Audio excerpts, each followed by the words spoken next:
Never anybody like him, and there never will be again.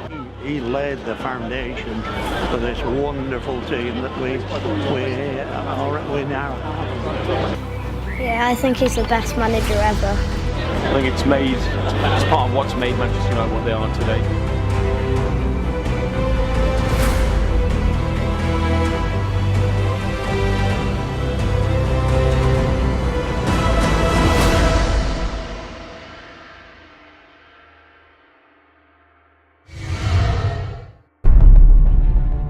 How long have you been supporting Manchester United?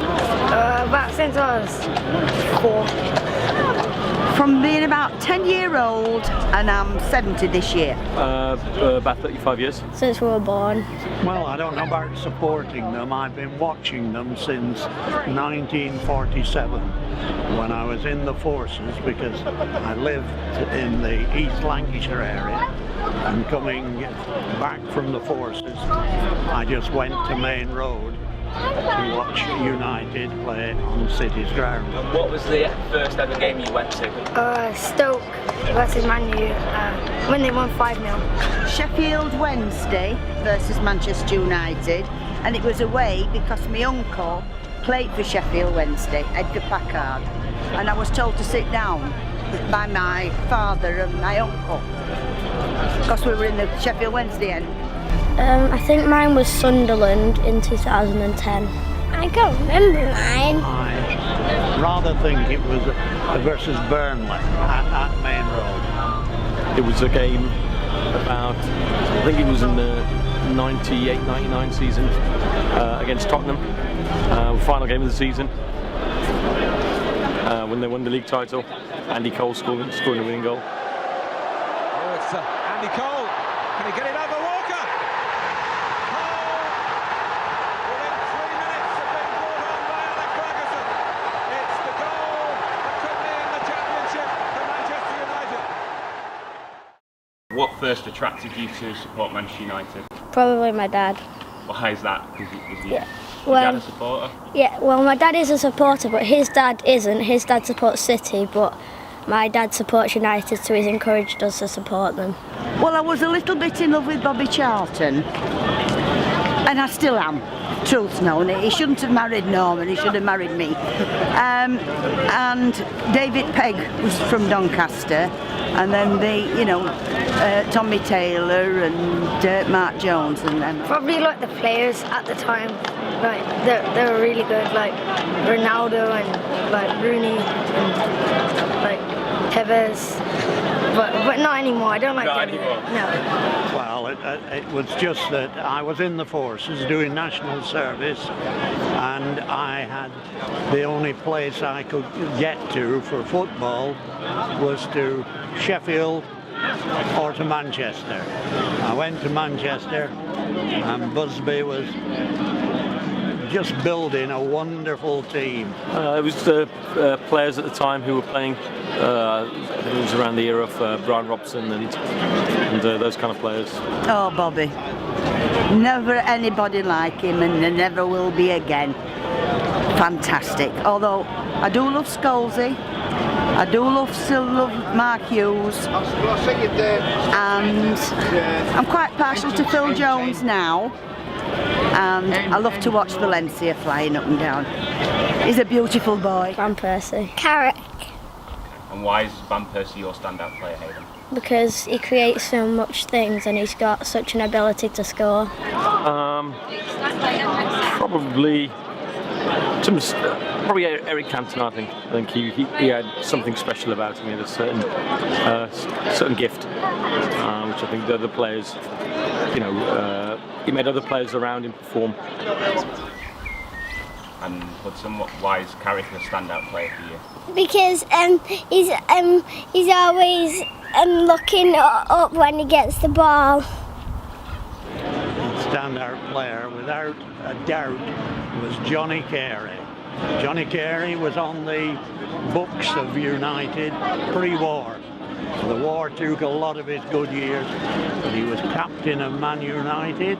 He played in every position for Man United, and he was a man in front, ahead of his time, because I became a good friend of his when he left United to become manager of Blackburn and Everton.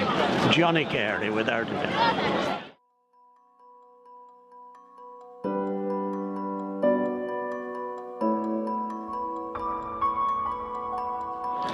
Very much. I was in chapel actually, and we were all sort of dumbstruck, and I can remember vividly being on knees and doing a vigil with a few other teenagers at the time, praying for Duncan Edwards to pull through. It was just mind-blowing, something that we'll never ever forget, and we shouldn't. Yes, it's just like everybody says they can remember when Kennedy was assassinated. I could take you to the very spot at 20 to 5 when the news came in of the disaster. It had a great effect on me because those young lads, I knew them, I'd met them. They were as good as everybody says.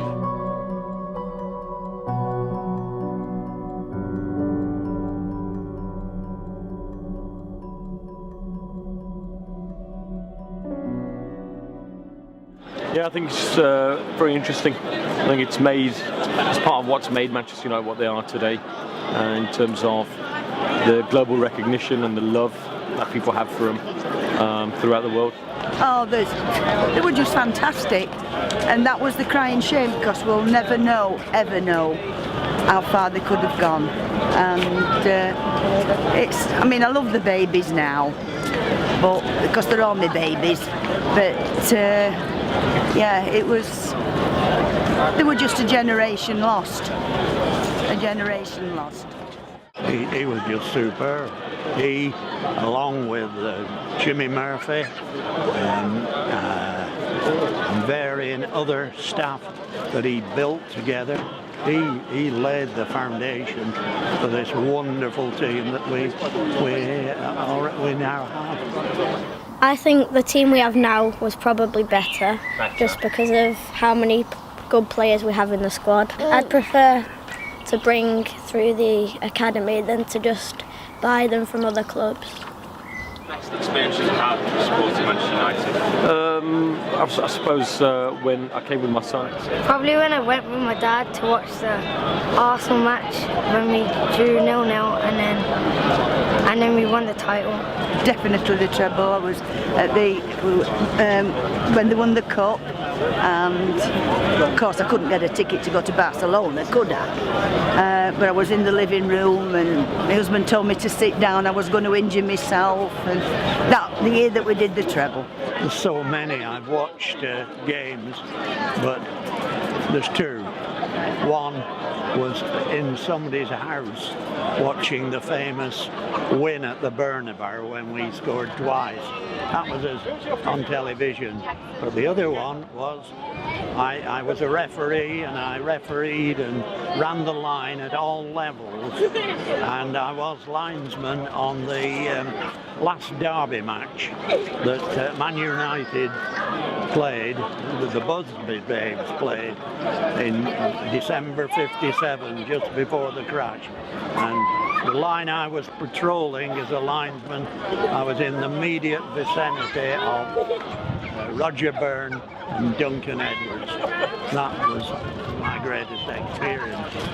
And what's the lowest point, what's the worst part of supporting Manchester United, what's the worst ever experience you've had? Last year, losing the title to Manchester City. And where were you when that happened?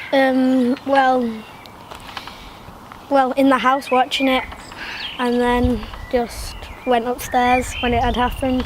Was your dad annoyed? Very. Last Sunday, when we threw a 2-0 lead away, and it was cold, bitter cold. I think it was last year when we blew. It started with here at Everton versus Everton throwing 2 goals away, and then at Wigan. Any superstitions, or is there any pre-match routine you have? Is there anything you do? I suppose, I don't know, maybe sometimes when they're on the radio and there's like 5 minutes left, I try and switch it off.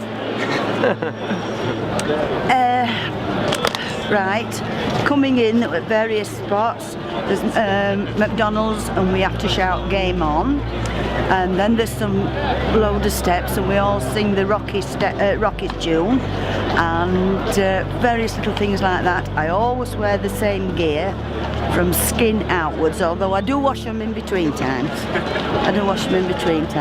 And I have my way to walk round, and I have to salute Bobby as I pass him. We don't have to. Well, we do. We take turns going, and then we go to the 100 Club beforehand, and then go when the match starts. Marvellous. The best ever, the best there ever will be. He likes youth players, but times have changed. Times have changed. When Sir Matt Busby was developing the Busby Babes, there was only one club in the country, Wolverhampton Wanderers, who had anything like the youth policy. Times have changed now, and you have to go and buy the Van Persies and go and get the Cantonade. But if you look, he tries to bring quite a few through with Danny Welbeck in. We've got Raphael and the ones he buys, and Smalling and Jones are not. They're quite young. So he always says about trusting his players. I completely trust Sir Alex.